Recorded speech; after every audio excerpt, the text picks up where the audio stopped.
Hello, everyone. Here are some stories to help you sleep better. If you find them interesting, please like and subscribe to the channel to support me. Wish you a good night's sleep. The knocking after the rain. Every night, without fail, when the autumn rain began to patter against the old wooden roof, the sound of water trickling down the gutter became a lullaby of sorts, soft, rhythmic, almost comforting. The lamplight in the room was just bright enough to illuminate the dust particles floating lazily in the air, dancing in the drafts that slipped through the window cracks. I sat at my desk, fingers tapping lightly on the keyboard, chasing words that always seemed just out of reach.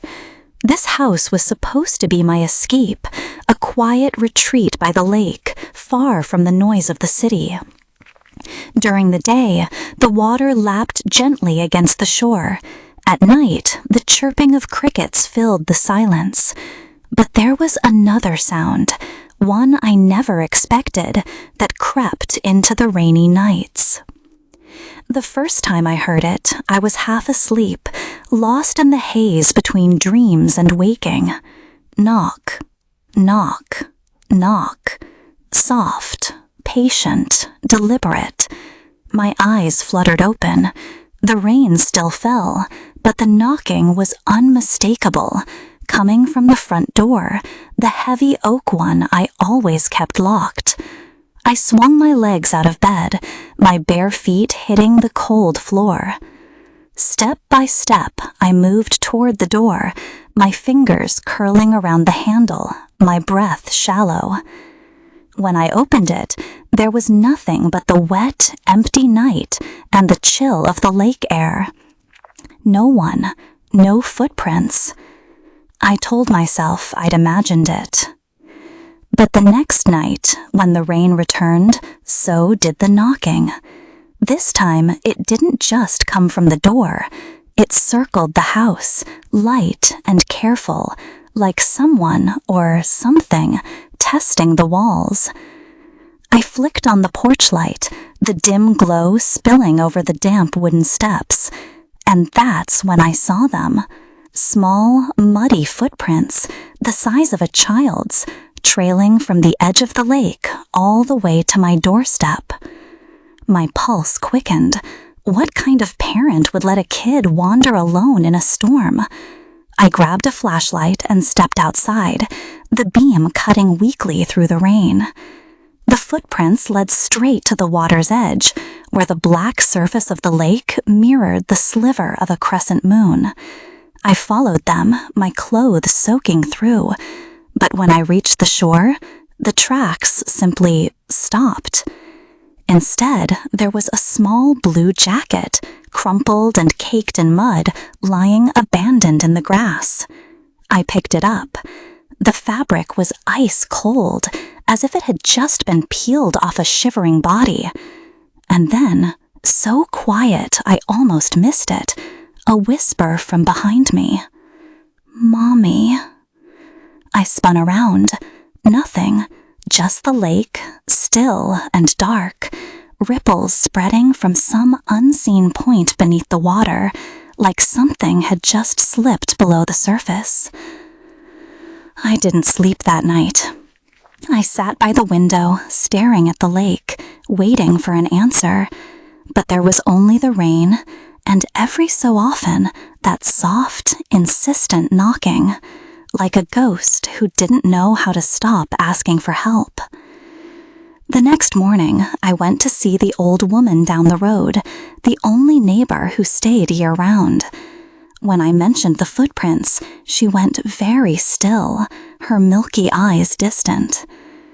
"Years ago," she said, her voice rough, "a little girl got lost in the rain, went door to door, knocking, begging for someone to let her in, but no one heard.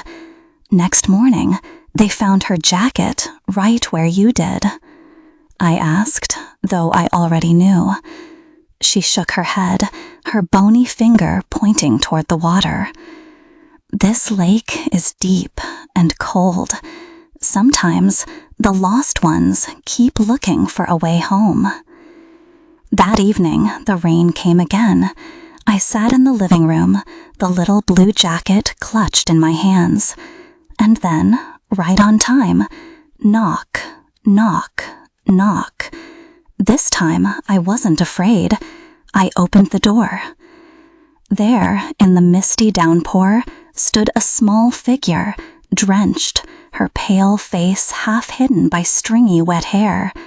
Her eyes were dark, endless. "I'm cold," she whispered.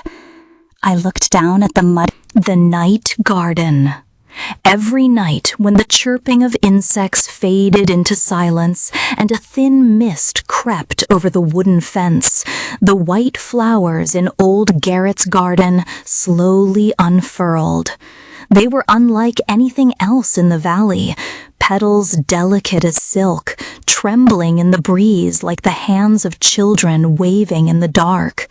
He had planted them from seeds brought back from a distant journey, little black things, glossy as nailheads. He called them flowers of promise, blooming only when the sun had fully set. But no one in the village believed him. They whispered behind his back that old Garrett had lost his mind, that his garden carried a strange scent, cloyingly sweet, like honey mixed with something spoiled, something that made the dogs howl into the night before suddenly falling silent, as if choked. And then the birds began to disappear. At first, it was just a few sparrows, then the plump mourning doves that cooed on the barn roof. They were found in the mornings, curled beneath the flowers, their feathers untouched, but their eyes hollow, as if something had drained them dry. On their chests, a single dark droplet hardened into the shape of a petal. Sophia, Garrett's 17-year-old granddaughter, was the first to notice the truth. She often stayed up late reading by the window overlooking the garden, and one night, under the cold light of the moon, she saw the flowers move, not swaying in the wind, but stretching slowly like grasping fingers. A small bird perched on a nearby branch suddenly flapped wildly before a pale petal coiled around it, dragging it down. Sophia nearly screamed, but the only sound was the creature's faint, strangled cry before the night went still again. The next morning, she crept into the garden while Garrett still slept. The flowers had closed, pristine and white, as if nothing had happened.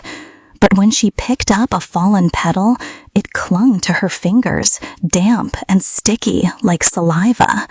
A sweet, suffocating scent rose from it, and for a moment, Sophia saw something. A dark forest, trees stretching leafless into the sky, and in the center, a gaunt figure kneeling, planting black seeds into the earth. Garrett's hand fell on her shoulder, his grip brittle as dried twigs. "You shouldn't touch them," he rasped, his voice like wind through dead leaves. "They're best admired from afar." But Sophia couldn't let it go. That night, she hid her father's old camera in the bushes, set to take pictures on a timer. When the photos developed the next morning, she nearly dropped them. In every frame, the flowers weren't just blooming, they were changing. Petals peeled back into tiny, needle-toothed mouths, sinking into the struggling birds. One photo even captured the dark liquid dripping into the soil, as if the garden itself were drinking. She cross-referenced Garrett's weathered journal, its pages filled with meticulous notes. The last entry froze her blood. Day 30, ready. The harvest begins. On the final night, Sophia decided to burn the garden. She doused the soil in gasoline, hands shaking as she struck a match. But before the flame could touch the earth, the flowers twisted toward her, as if sensing danger. They lashed around her wrists, pulling her down. The sweetness filled her lungs, and for a heartbeat, she heard whispering, not from the flowers, but from beneath the soil. "We're hungry," 100 voices moaned. When Garrett found her at dawn, Sophia was sitting among the blossoms, cradling a fully bloomed flower. Her eyes were empty, but her lips curved into a smile. He nodded, turning the soil, planting another handful of black seeds where the earth was freshly turned. And that night, when the white flowers opened once more, a new voice hummed softly among them, Sophia's, wordless and lilting, while under the moonlight, the petals glistened with something dark and wet, like rubies. Garrett's flowers had finally gotten what they wanted, a new caretaker, and the night garden remained hungry. The rag doll in the attic. The rain tapped against the tin roof like restless fingers, a steady, drowsy rhythm that should have lulled her to sleep. But Lynn lay wide awake, the old wooden house creaking around her as if sighing with the weight of its own memories. The air smelled of damp wood and something else, something faintly sweet and rotten, like dried flowers left too long in a sealed drawer. On the armchair across from her bed sat the doll. It had been her grandmother's, the only thing Lynn kept from the old woman's belongings, a rag doll with faded fabric skin, its face stitched carefully with black thread into a permanent, hollow smile. Grandmother had warned her about it once, years ago, in that offhand way elders speak of things too dark to say plainly. Never leave it alone in the dark, but she never said why. Lynn turned away, pulling the quilt tighter around her shoulders. The wind howled through the cracks in the window frame, and for a moment she thought she heard a whisper of fabric. Not the rustle of blankets, not the sigh of the house settling. This was deliberate, slow, like something dragging itself across the floor. Her breath hitched. She didn't want to look, but the silence that followed was worse, thick and heavy, pressing down on her chest until she had to know. She turned her head. The doll was no longer on the chair. It stood beside the bed now, its lopsided head tilted just so, its limp cloth fingers inches from her face. She screamed, scrambling back, but then moonlight spilled through the curtains, and the doll was back on the chair, exactly where she'd left it, its smile unchanged, its button eyes gleaming. Just a dream, she told herself, even as her pulse hammered in her throat. Then she saw the indents on the rug, small, misshapen, like tiny bare feet had stood there. The next night, she dreamed of the mirror. She was standing in a room she didn't recognize, her reflection blurred at the edges. The doll sat on the dresser behind her, its head slowly turning to meet her gaze in the glass. Then, with agonizing slowness, it raised one hand, and in its stitched fingers was a needle. Black thread dangled from the eye. Her reflection's lips were sewn shut. Blood welled around the stitches. She tried to scream, but her mouth wouldn't open. She woke, gasping, her fingers flying to her lips. They were untouched. But when she kicked off the blankets, her foot brushed something cold. A needle. And on her pillow, black threads, tangled as if someone had been sewing in her sleep.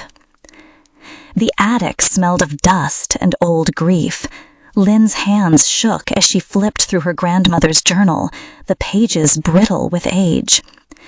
"It's not a doll," the entry read. "It's the child, the one I lost. I made it from scraps, but the soul wouldn't stay. It wants a real face. It wants a mouth to scream with." That night, Lynn stuffed the doll into a box, determined to burn it at dawn. But as she turned away, rip, cloth tearing, she whirled around. The doll had split its own seams. Its mouth, once stitched into that lifeless smile, was now a gaping black hole. And from the darkness inside, something pale and thin began to wriggle free. A finger, then another, reaching for her. The breathing wall. The first night I moved into the old apartment on Hangman Street, I thought I was hearing things. Breathing. Soft, barely there, like a draft slipping through the cracks of the window. But it wasn't coming from the window. It was coming from the wall. The faded floral wallpaper beside my bed pulsed ever so slightly, rising and falling like a sleeping chest. I closed my eyes, blaming exhaustion.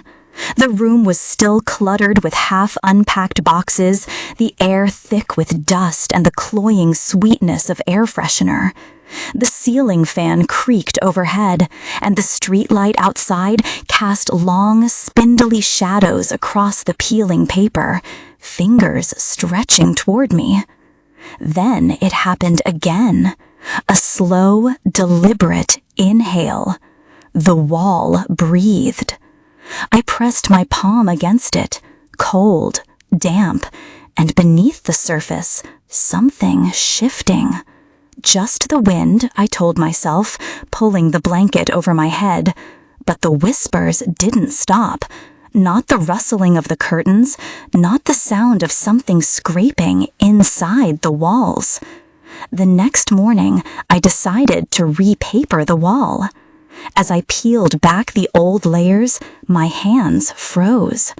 Behind the wallpaper was a drawing, charcoal smeared in frantic strokes.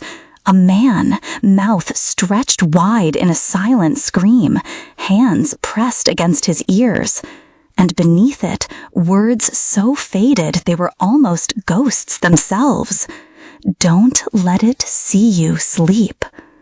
A yellowed scrap of newspaper fluttered to the floor, dated 30 years ago. That night, I left a recorder by the wall. The breathing was louder now, wet, rattling, like lungs full of water. At 3:17 a.m., the scratching started, long nails dragging down the paper, stopping just level with my face. I squeezed my eyes shut. The smell of mildew thickened, undercut by something fouler, like rotting riverweed. In the morning, the recording was just static. But when I amplified it, a voice emerged, choked and desperate. Let me out. I'm stuck. The landlady, a hunched woman with milky eyes, knew. This room was a storage space once, she muttered, avoiding my gaze. The flood came too fast that year. They say a thief got trapped inside. Her voice dropped. He screamed, but the midnight church bells drowned him out.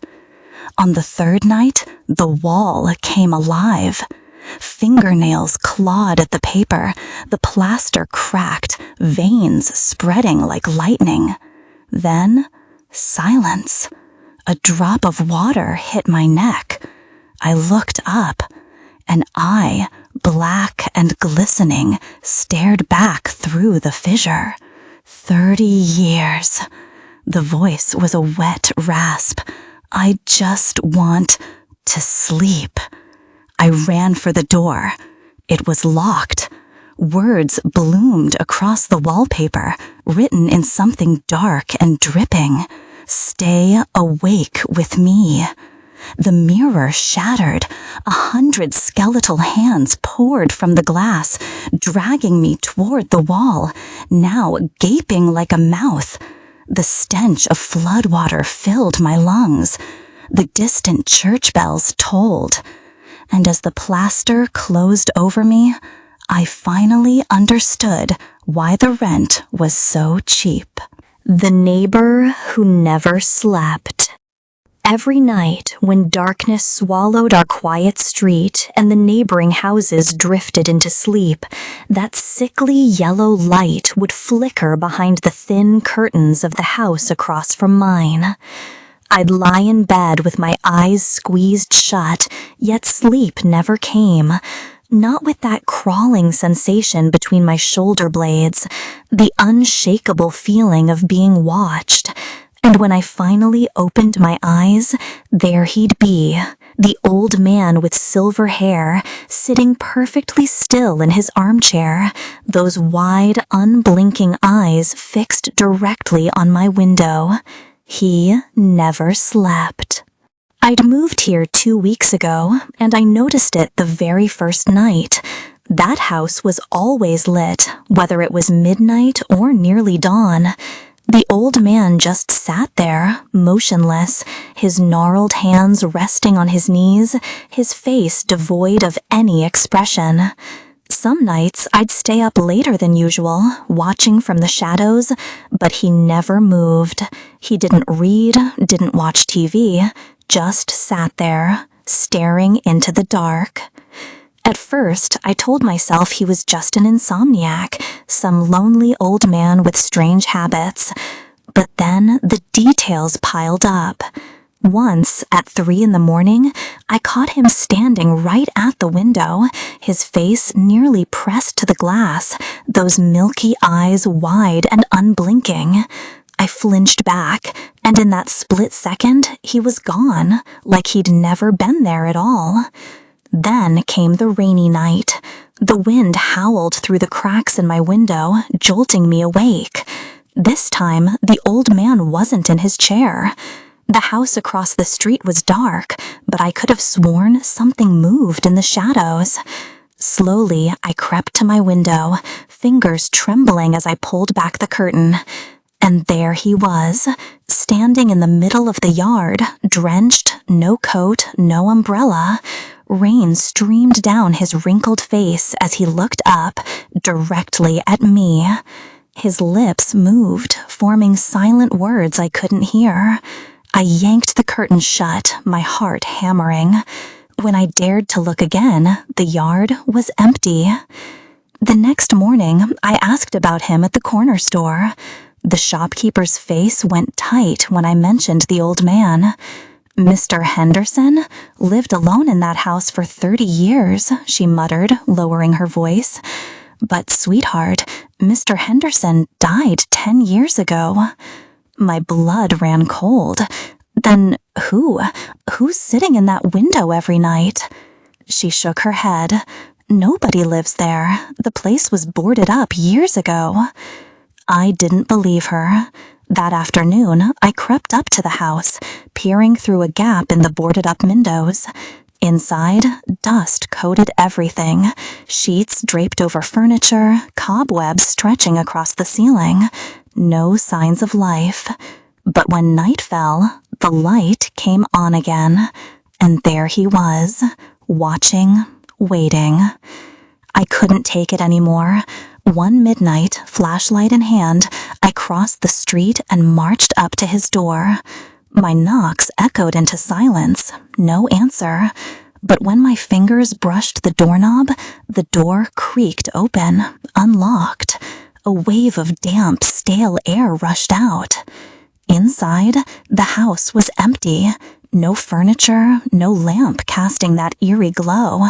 Just a single large mirror propped against the far wall, perfectly angled to reflect my window. And in that mirror, I saw myself, alone in the hollow darkness. Except, I wasn't alone. Reflected behind me, barely an arm's length away, stood the old man. His mouth stretched too wide, those dead eyes locked onto mine. Then a whisper against the back of my neck. You finally came over. The rocking chair in the lodging house. The first night Min moved into the cheap rented room down the old alley, the only thing that bothered him was the street noise creeping through the cracked window.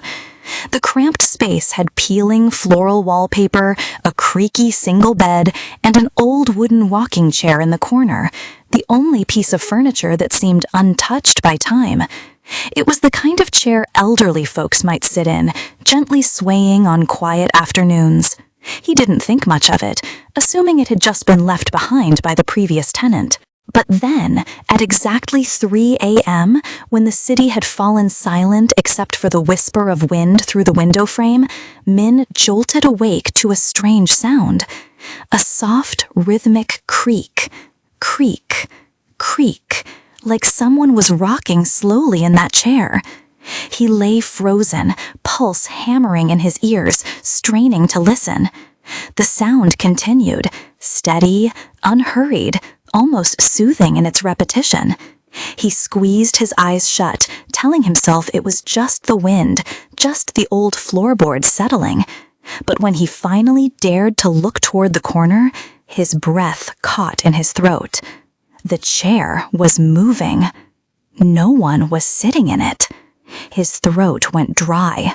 Maybe it was a draft. Maybe the uneven floor made it sway on its own. But when he flicked the light on, the creaking stopped instantly, and the chair sat perfectly still, as if it had never moved at all. He ran a hand over the armrest. The wood was ice cold, like it had been left outside all night. Shaking his head, he climbed back into bed, chiding himself for letting his imagination run wild. The second night, it happened again. This time, he didn't open his eyes. He just listened. Each creak deliberate, each sway bringing the sound closer, as if the chair were inching toward him. His skin prickled with the unmistakable feeling of being watched. Then, abruptly, the rocking stopped. The room plunged into silence. He held his breath. Then, a cold exhale brushed against the back of his neck. He bolted upright, scanning the room. Nothing.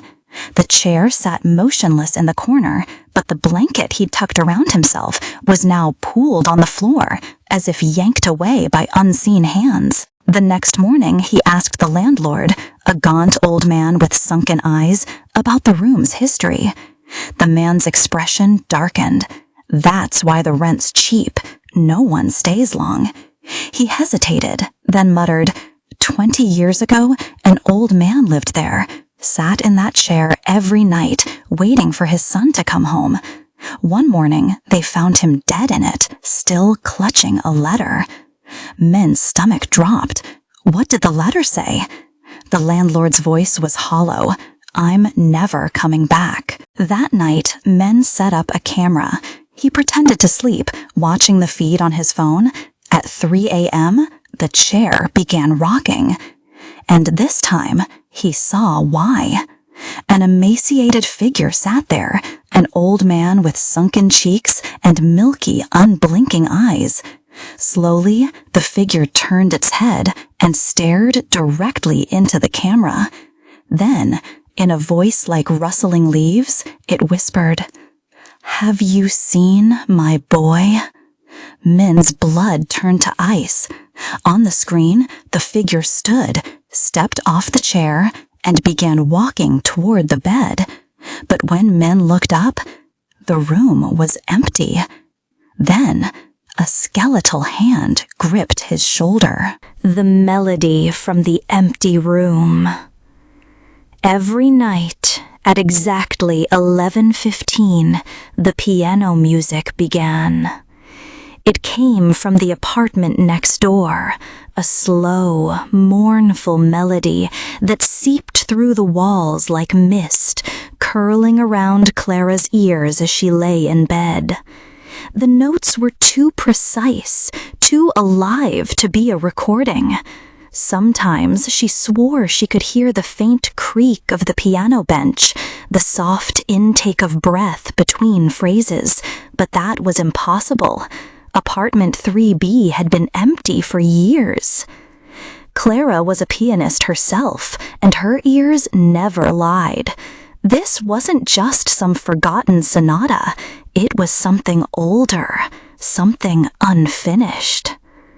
The building had once been a grand townhouse in the 1890s, and the walls still whispered with the echoes of its past. Her landlady, Mrs. Whitlow, kept the keys to 3B on a rusted ring, though she never showed the apartment to prospective tenants. "Bad luck," she'd mutter, her milky eyes avoiding Clara's gaze. "That room's got a history." One sleepless night, Clara pressed her ear to the peeling wallpaper. The music swelled, a cascade of notes so beautiful it ached. Then, abruptly, it stopped. Silence. Then, tap, tap, tap. 3 deliberate knocks against the shared wall. Her breath hitched. The next morning, she confronted Mrs. Whitlow. The old woman sighed, stirring her tea with a spoon that trembled slightly. "That piano belonged to a composer," she said, "Elias Vogt. He vanished one winter night in 1892, right after finishing his final piece. Some say he poured his soul into it, literally."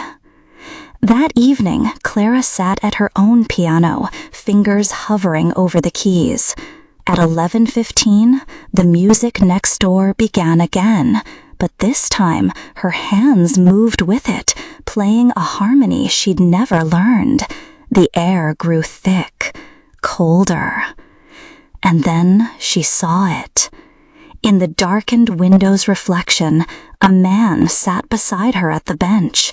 Gaunt, dressed in moth-eaten tails, his skeletal fingers gliding over hers, his lips parted. No sound came out, but the words formed in her mind like ice. "Finish it." She recoiled. The music stopped. The bench was empty. But on her sheet music, new bars had appeared, inky black notes crawling across the page like spiders. At the bottom, scrawled in handwriting that wasn't hers, "Thank you. Now leave, before the room remembers you too." Clara moved out the next day.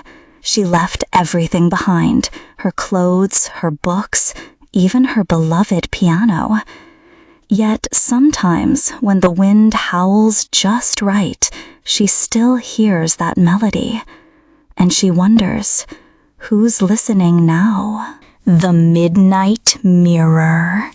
Every night, without fail, as the clock struck 12, the old house seemed to hold its breath.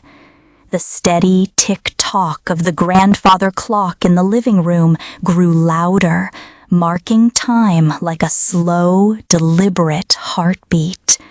Wind whispered through the cracks in the window frames, sighing like something or someone just beyond the edge of hearing. And the mirror in the bedroom, the antique one with the carved wooden frame, its floral patterns worn smooth with age, turned unnaturally cold to the touch. Lynn had been warned about it since childhood. Never look into the mirror at midnight. Her grandmother never explained why, only said in a voice like dry leaves rustling, "Some things are not meant to be seen." The rule had clung to her all these years, making her drape the mirror with a cloth each night before bed, her fingers trembling just a little. But tonight was different. Her grandmother was gone now, and Lynn had returned to the old house to sort through her things. The bedroom smelled of dust and faded lavender, the same way it had when she was a child. Rain tapped softly against the roof, a lulling rhythm that should have been comforting. Yet, as the clock began to chime midnight, each note heavy and slow, she found herself staring at the covered mirror. Just one look, she thought. What could possibly happen? Her reflection stared back at her, pale in the dim glow of the bedside lamp. At first, nothing seemed amiss. Then, her reflection blinked. Not when she did. A second later, deliberate, unnatural. Lynn's breath caught. Her reflection was still smiling, a slow, creeping smile, far too wide, lips stretching like old paper tearing at the seams. And its eyes were open, wide, unblinking. Even as Lynn squeezed her own shut in terror, she could feel it watching her. A hand, icy and skeletal, gripped her shoulder from behind. "Why didn't you listen?" Her grandmother's voice, but when she spun around, the room was empty. Only the wind answered, howling through the cracks like laughter. She threw the cloth back over the mirror and fled to bed, pulling the covers over her head like a child. But sleep never came, not with the sound of fingernails scraping against glass, not with the quiet, wet laughter that seemed to come from everywhere at once. When morning came, Lynn dragged herself from bed, her eyes shadowed with exhaustion. She meant to leave right then, to never look back. But as she hurried down the hallway, she noticed something strange. Every mirror in the house was covered. And on the cloth draped over the bedroom mirror, written in something damp and glistening, were the words, "Don't let it see you sleep." The 2 a.m. mailman. Every night, without fail, the footsteps came at exactly 2 a.m., a slow, heavy drag against the old wooden floorboards of the hallway outside my apartment. Step, pause, step, pause. Then silence, just as they reached my door. A faint rustling. And when I opened it, always, there it was. An ivory envelope, no stamp, no return address. Just my name scrawled across the front in shaky, spidery handwriting, like someone had written it while holding their breath. The first time it happened, I laughed. A prank, I thought. One of my neighbors must have seen me moving in, must have noticed I lived alone. But then I opened the letter. "Last night, you dreamed you were trapped in an elevator. The doors wouldn't open, no matter how many buttons you pressed. And when you looked in the mirror, you saw someone standing behind you." My blood turned to ice, because it was true, word for word, a dream I'd had just hours before, one I hadn't told a single soul about.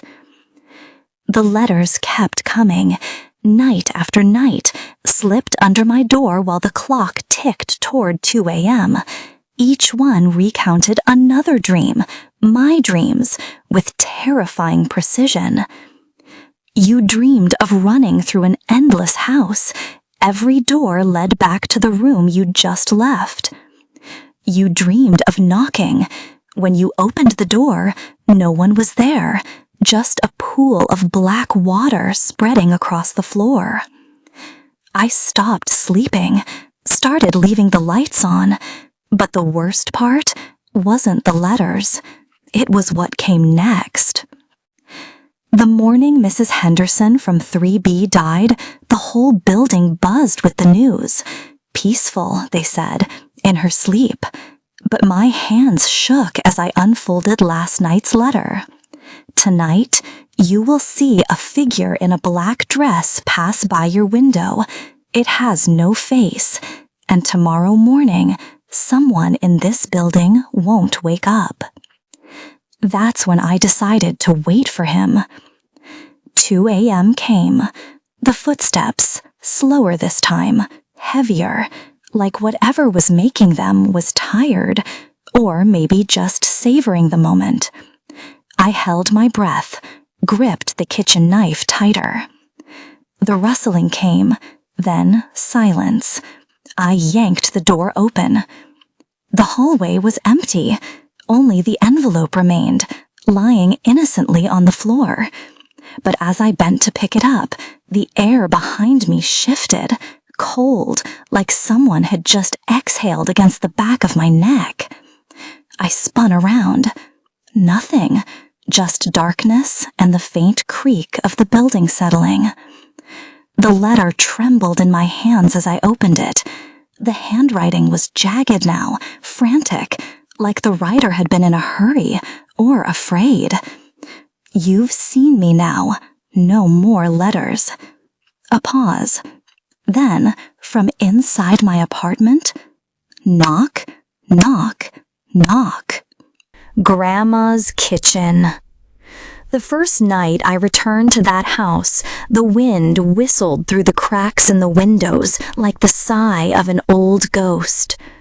The 3-room wooden house sat quietly at the end of a narrow alley, its walls covered in moss and memories. It had been 10 years since I'd last been back, 10 years since Grandma passed, and now here I was, inheriting the only thing she left behind, a crumbling home that smelled of rotting wood and nameless sorrow. I stepped into the kitchen, the place where she had spent her life cooking dishes that made the whole village drool. The hearth was still warm, though no fire had been lit. On the table lay her old leather-bound recipe book, its cover peeling at the edges. I flipped through the pages, breathing in the scent of faded ink. Familiar recipes stared back at me: sour bamboo shoot soup, braised pork belly, black bean dessert. But at the end of each one, written in a spidery hand, was the same strange note: add a handful of fresh bones. I chuckled, thinking it was just one of Grandma's dark jokes. But when I reached the last page, I found a loose sheet tucked inside, scrawled with shaky handwriting. Don't cook without the bones. It will get angry. The wind howled through the doorframe, snuffing out the candle on the table. I shivered, brushing off the chill creeping up my spine, probably just exhaustion from the long trip. I decided to turn in for the night, but as I passed the hearth, something glinted in the ashes. A small, bleached white bone fragment nestled among the charred firewood. I bent down to pick it up, my palm slick with cold sweat. Tiny scratches marred its surface, like childish carvings. I held it up to the lamplight and felt my pulse stutter as I read the words etched into it. Thanks for dinner. That night, I lay in the old wooden bed, listening to the clatter of pots and pans drifting up from the kitchen. The rich aroma of braised pork filled the air, but beneath it lurked something else, a sickly sweet smell like burning meat. I turned over, squeezing my eyes shut, but the whispers from the kitchen slithered into my ears. A woman's voice, but not Grandma's, younger, hungrier. So good, so good. Morning came, and I woke with a gnawing hunger in my gut. The kitchen was spotless, untouched, except for the steaming bowl of braised pork sitting on the table. I hadn't cooked it. I glanced around, half expecting to see a kind neighbor lurking nearby, but the house was dead silent. I lifted the spoon, hesitated, then froze. Something floated in the broth. A tiny, clean bone. I stumbled back, the spoon clattering to the floor. From the hearth came a giggle, light, playful. I lunged forward, yanked open the oven door, and watched as the ashes stirred on their own. Then, from the soot, a small, pale hand shot out and seized my wrist. "Eat." The voice hissed like wind through a crack. "Eat, and you will understand." I wrenched free, and the hand vanished, but not before leaving 5 bruised fingerprints on my skin.